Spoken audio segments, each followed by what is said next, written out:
Amazing. Hello, Hannah. So good to have you here. Thank you, Sonu. It's wonderful to be here. Yeah.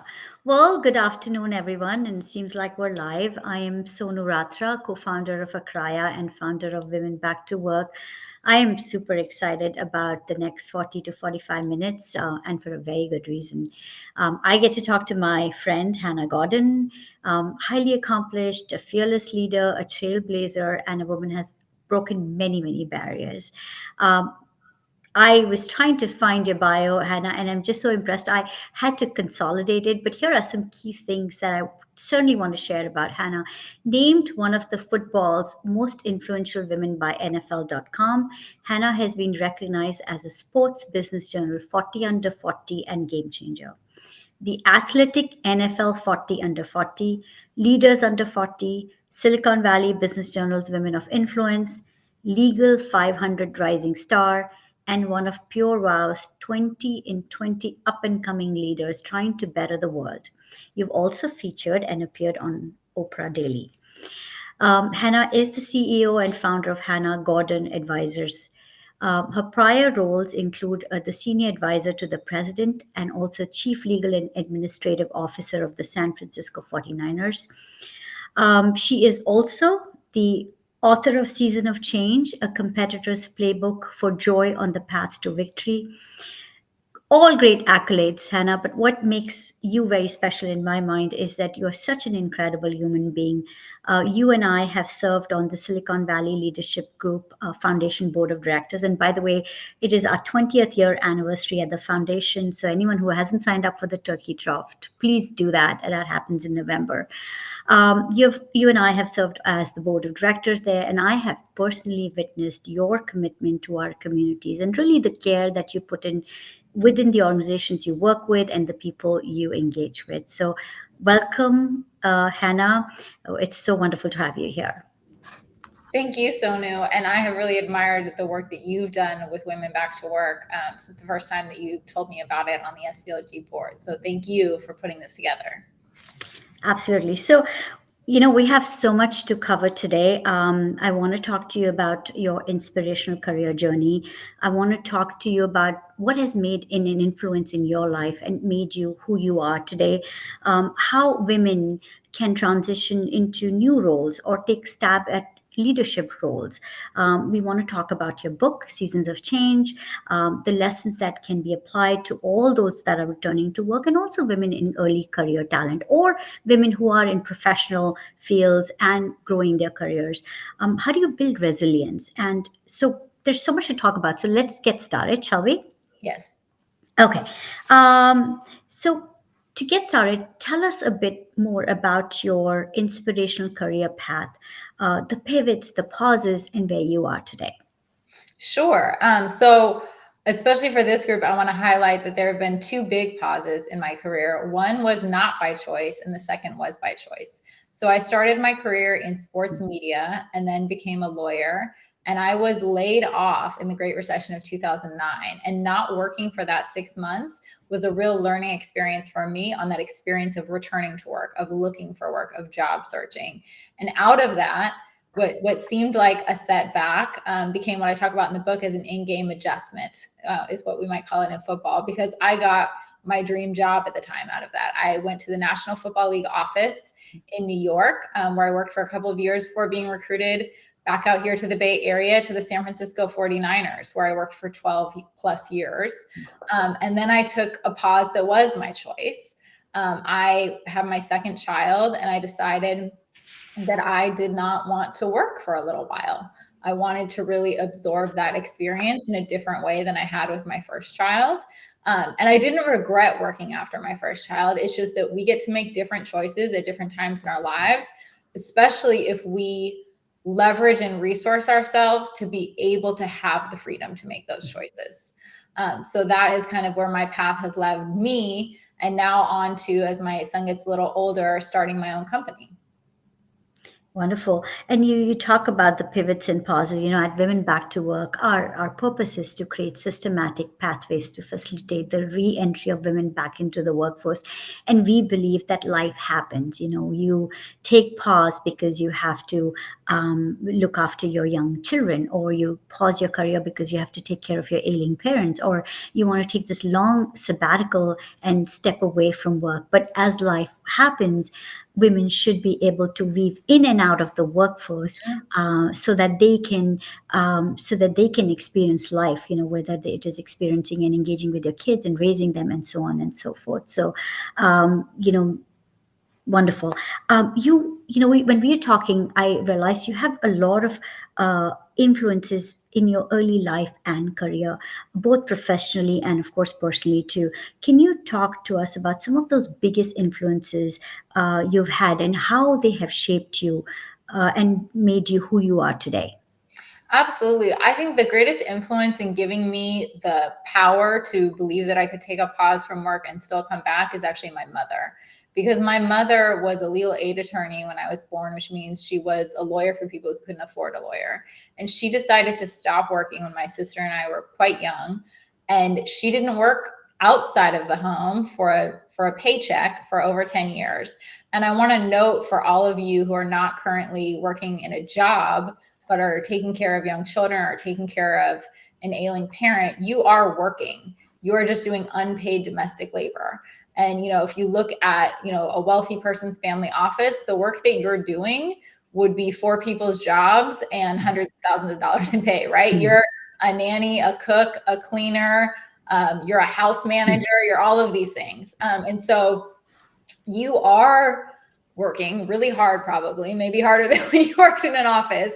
And I saw my mother do that. And the other thing that I saw her do that really enabled her to step back into a career later was that she was so networked because of all the political volunteer work she did. And again, I'm not saying everyone should do political volunteer work. You should do whatever speaks to you. But for her, that was her passion. And so in addition to being the PTA president and the mom who volunteered on every field trip, she had us going to phone banks, calling people to get them to vote for school bonds. She volunteered on a city council person's election, and that's what led to her next job. So when we were in high school, she was such a super, talented volunteer, right? Because so many of the women who are going to return to work are superstars. And so when they volunteer, people are like, wow, how do I have this person for free? And the city council person said, I would like to hire you to be on my staff. And so that was her first job. She was so good that she became the chief of staff. And she was so great at that when he stepped down, he said, I think you should run for my seat. And she is somebody who was not ever choosing to be a politician, right? That was never her path or her what she wanted in life. But she was so committed to the people that she served in the city of Oakland that she ran and she won. And she ended up serving on the Oakland City Council for a decade, including being the city council president. There are, economic development projects that happen because of her. There are beautification projects around Lake Mara that happen because of her. And so to see not only the type of career she was able to have after such a big pause, when I saw also the confidence, in her kind of shook during that time where she thought, would anyone hire me again? I haven't worked in 10 years. And so to see her go on to such a prestigious, role and career and to have such a lasting impact was really inspiring. She's been retired now for over a decade. She took my daughter to Children's Fairyland in Oakland last weekend, and people stopped her when we were there. They're like, hey, Pat, because that's the type of network, right, and Yeah. community she created. And so I think as we think in these times of pause around skills, I want you to also really think a lot about your network, because most jobs are going to come through people that you know. Yeah, absolutely. There's a saying, right? Your network is your net worth, correct? Yeah, and you're spot on. Many of our returners, when I speak to leaders, and I'm trying to convince them about why they should hire returners, you said all of it. They are highly accomplished. They're multitaskers. They have ran PTAs. They are Lego robotics leaders. They are juggling many things at home. They're project managers and so on and so forth.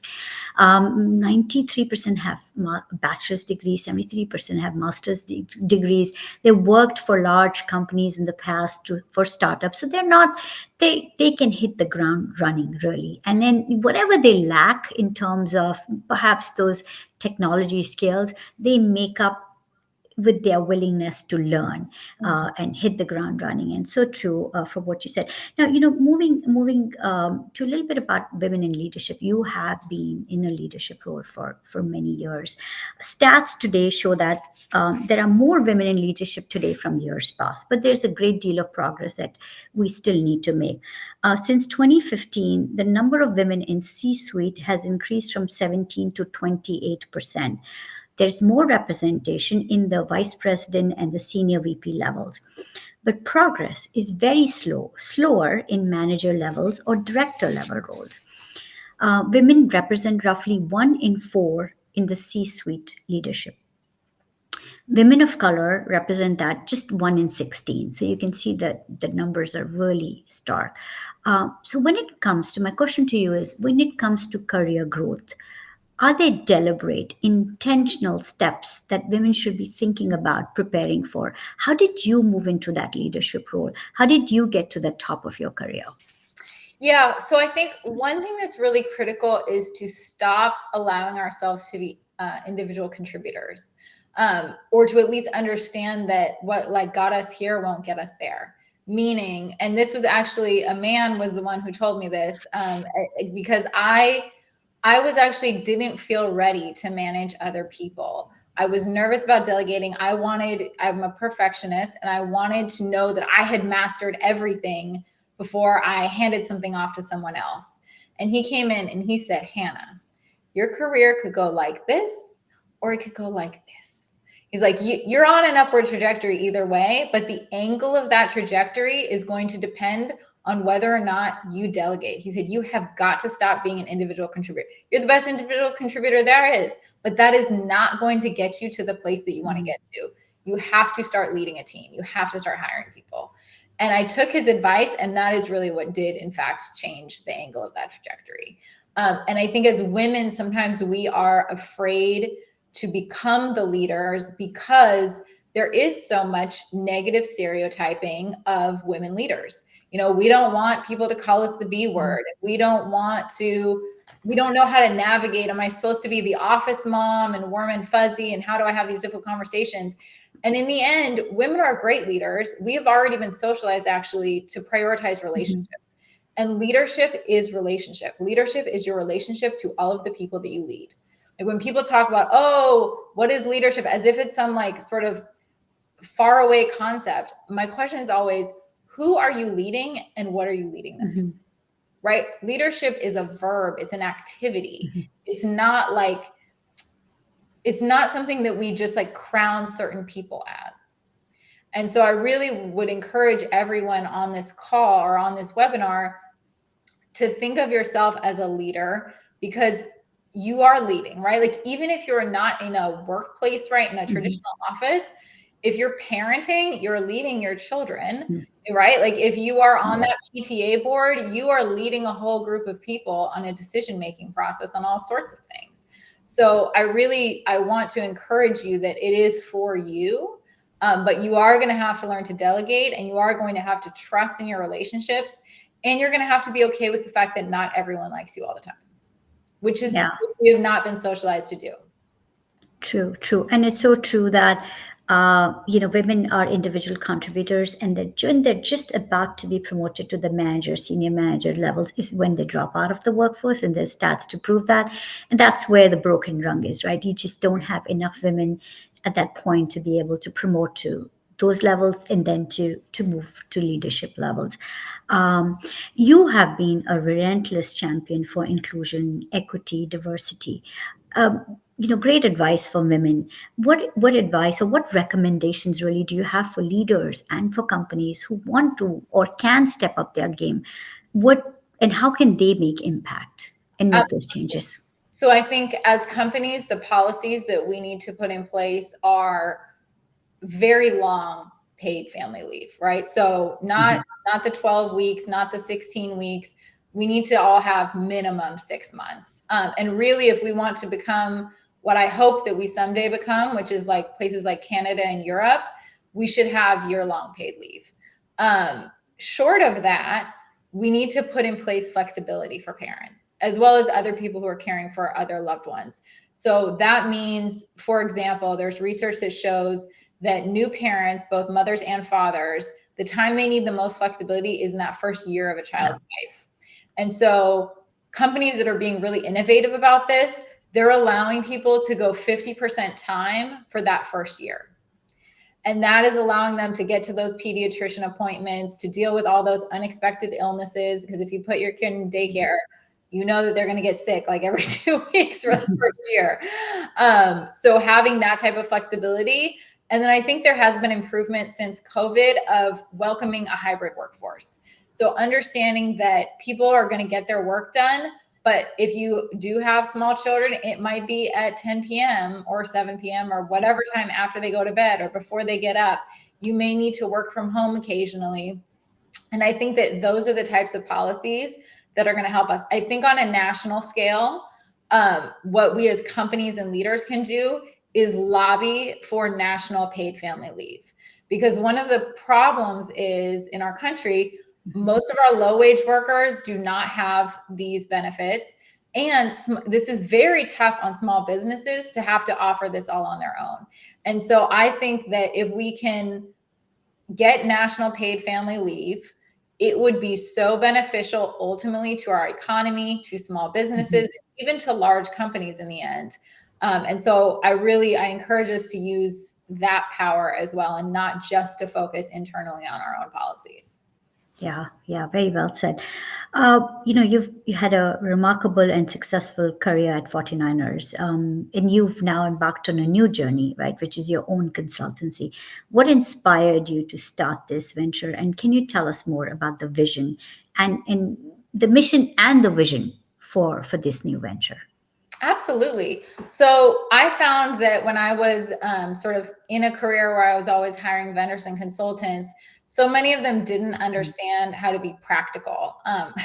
So I really felt like what the sports and entertainment and social impact and policy area was missing was that practicality. And I wanted to create a company that, again, worked for the needs that I had, which were flexibility. And so to be able to serve clients all over the country and all over the world has been incredible. So I give people, essentially, I work with highly competitive executives and organizations that have goals they want to achieve and help them get to the finish line. And then the second part of the business is speaking. So I come to companies all over the country and I speak to their employees. And I speak often at client events because people have so many events that they're boring and people want something that is both entertaining and practical and useful. Yeah, I have to ask this question that also came up. Did you, moving from this wonderful role that you had and to start something on your own, was there did fear play any part, and how Oh, did you overcome absolutely. how did you overcome that? Terrifying, definitely. I think when I did take a pause, people were really Yeah. shocked because people saw me as like, she's a career woman, right? Whatever that means. And so it's like, yes, I am. I do love to work, but also I can work for my whole life. My Mhm, children will not be 3 months old for my whole life. mhm, Like that little window mhm, of time where they are changing mhm, week by week, that mhm. goes so fast. And that's really what I found with my first child. When she turned 1, that's when I went, whoa, wait a minute. Like, what just happened? That went way too fast. Um, Yeah. and so that influences. So yes, when I left, it felt like, wow, how could I leave this, fancy job? But it was Yeah. totally worth it. And then starting something on my own, having worked at one of the biggest global brands in the world, yeah, it was absolutely scary to say, like, here I am without any of those fancy trappings, just with my own knowledge and skills. But I think I did trust in the fact that my own knowledge and skills are powerful, that I don't have to have someone else's brand. Very nice. Well, let's talk about your book, Season of Change. Tell us about the book and what inspired it. Yeah, it was really, I was speaking at so many events, especially to women and professional women who wanted to know how. How do I get to where you are? How do I have this type of career? And so it really made me reflect, okay, as I said, I really care about being practical. And so I didn't want to just give people one pithy quote and see them on their way. I wanted to give them a tool that they could actually implement in their real life after that speech. And that's what really inspired the book. And so I reflected on what are the things that got me here. And what I realized was there were really 8 lessons that I had learned from football that influenced my own personal and professional growth. And so the book takes you through those 8 lessons. And it does so in a way where you are interacting and journaling. And so it takes you like 5 minutes a day for 8 weeks. And then you have those tools to serve you for the rest of your life.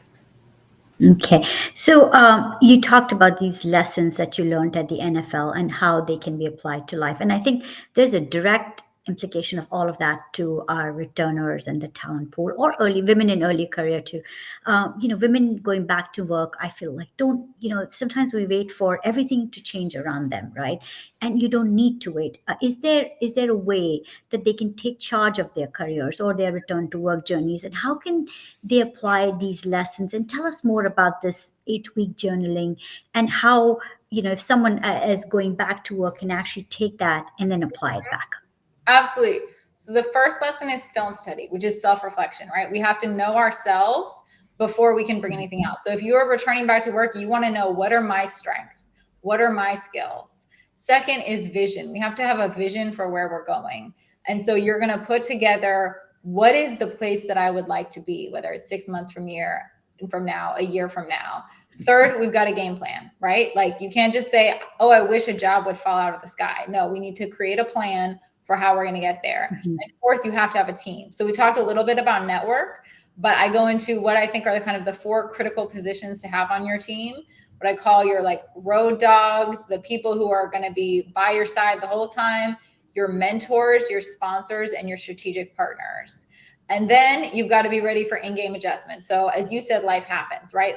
Nothing's going to go according to your perfect game plan. So you have to be ready to make in-game adjustments. You've got to take in information and process it, which I call reading the clips. So you're going to be getting feedback and you have to know what to do with that feedback. The 7th is you need recovery. And so in sports, we spend a lot of time, especially in the last decade, understanding high performance, how the body works. You have got to do that for yourself too, because whether you're a parent, whether you're a corporate worker, you too are an athlete. And if you don't take care of yourself first, you will not be able to achieve that vision, much less care for other people. And the last lesson is practice. This is all a continuous cycle. We need to be continuously practicing all of this, because that consistency is what's going to take you where you want to go.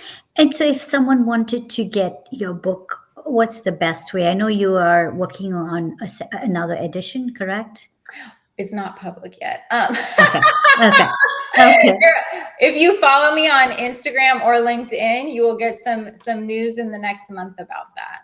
Okay, great. And so people can order that book and read it. Now, when you talk about these lessons, the 8-week journaling, would you recommend, women actually write down everything and how they are doing during those weeks of Oh yeah, so the book working? is a guided journal. So there's space for you to write every single day.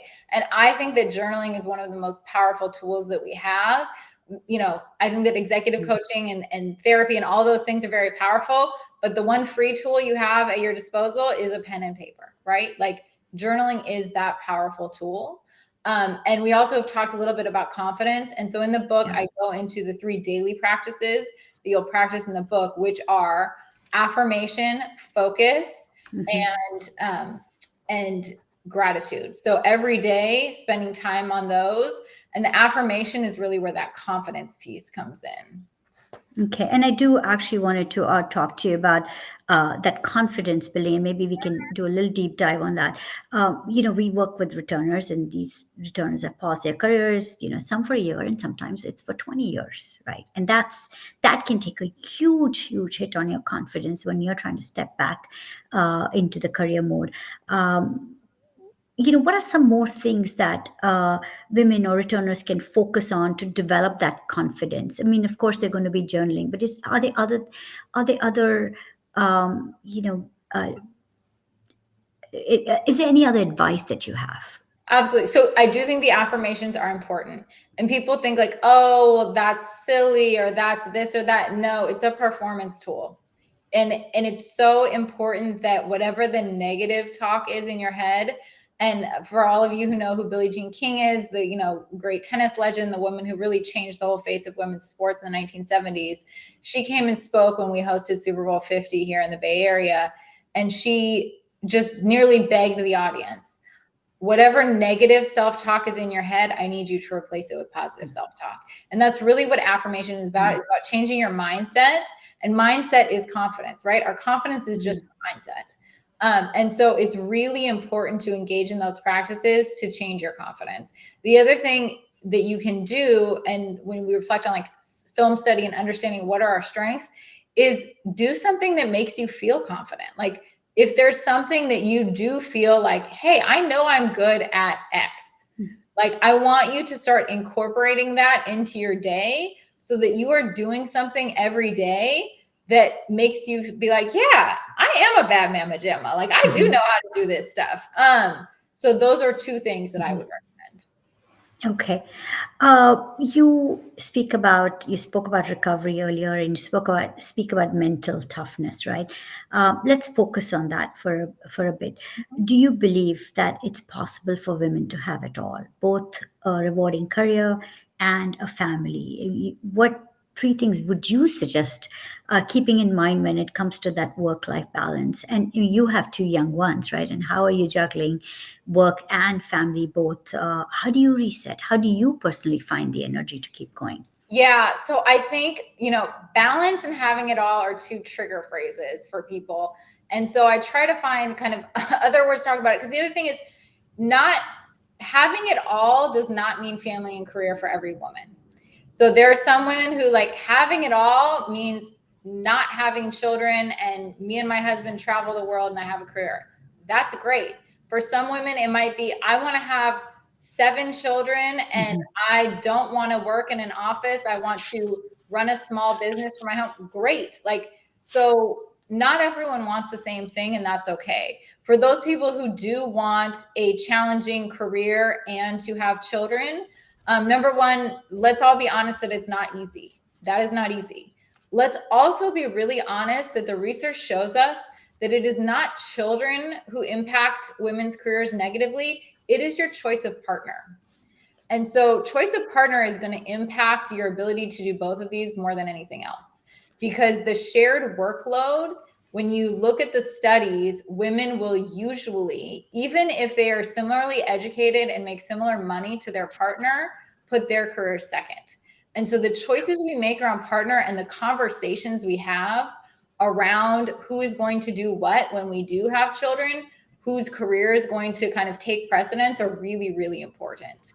The other thing is having that clarity of communication, the willingness to delegate, and also we should talk openly and honestly about the sort of economic privilege aspect of all of this. Because the reality is, if I had been working in a minimum wage job when I had my second child, I would not have had the choice to take this break, because I would not have been able to afford to do that. And so it is a huge privilege that I had that choice. And I think number one, we need to be honest about that. Number two, if you are in the privileged position of having a high paying career in children, you do need to delegate. You need to become your own economic engine. And you are going to not only have to depend on like family or friends, but you probably are going to have to hire some type of help in your life. It doesn't necessarily have to be help with childcare, but you may need to hire house cleaners to come once a week. You may want to use a meal prep service, right? Like there are things that we are all going to need to do to make this work because Yeah. it's not easy work. Yeah, absolutely, absolutely, and this is really really good advice. We're almost close to our time, but I have a lightning round that I want to do with you. So, are you game for that? I am. Okay, all right, let's get started. Just a few questions. What would you say is your favorite quote? My favorite quote. Yes. So there is a quote from Marianne Williamson. It's a long Hmm. quote, but the end of the quote is, it's the one that starts that our deepest fear is not that we are inadequate, but it ends as we are liberated from our own fear. Our presence automatically liberates others. Very nice. If there was one person who you would like to have dinner and was not alive, who would that be? I think maybe Toni Morrison. She was my favorite author when I was a kid, and when she passed away, I felt like, oh man, I never met her. What about someone who is alive today and you would want to have dinner with or lunch with? Beyonce. I'm being Who honest. would it? Yes, yes, why not? Um, what do you feel has been your biggest accomplishment? Like, what do you consider as your one of your biggest accomplishments? So I'll be very honest. I actually think giving birth is like the coolest, most amazing thing a human being can do. And it doesn't mean everybody should have to do it and everyone, it should Yeah. be a choice. But Yeah. to me, like having been around world-class athletes, after I gave birth, I was kind of like, yeah, you do really cool things, but like you didn't into the world. Like, so I Yeah. would say that was my greatest accomplishment. Though I've had many professional accomplishments that I've been incredibly proud of, Mhm. from writing a book to building a stadium with lots of other people, to Yeah. starting the first LGBTQ plus fan engagement platform for professional Right. sports. There have been Right. lots and lots of them for sure. Mhm. But what's a favorite book of yours other than The Season of Change that you would recommend to young women or Yes. women? Okay. So I have so many, but I'll tell you Tell one us about all. Yeah, read tell us that tell I us a really few for every sure. woman should read, and is especially germane to this discussion, is "We Should All Be Millionaires" by Rachel Rogers.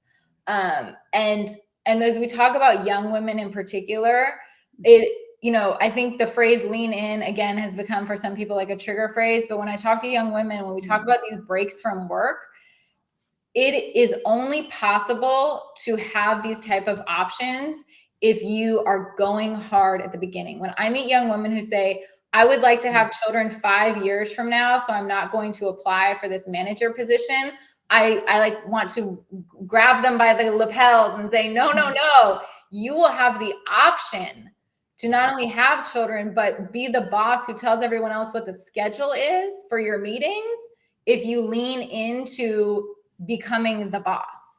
Like I was able to make everything work with my first daughter and work because I was the boss, because I was the person in my department who could say, hey guys, this is when we're meeting, or hey, I need to step out at 4 o'clock. Like that. And I had the support of my own boss, but like it is only through making those choices that we have options. Yeah. Okay. Okay. Well, with that, what would be my last question? Would be what would be your closing? If there's any other closing advice that you have that you haven't shared as yet.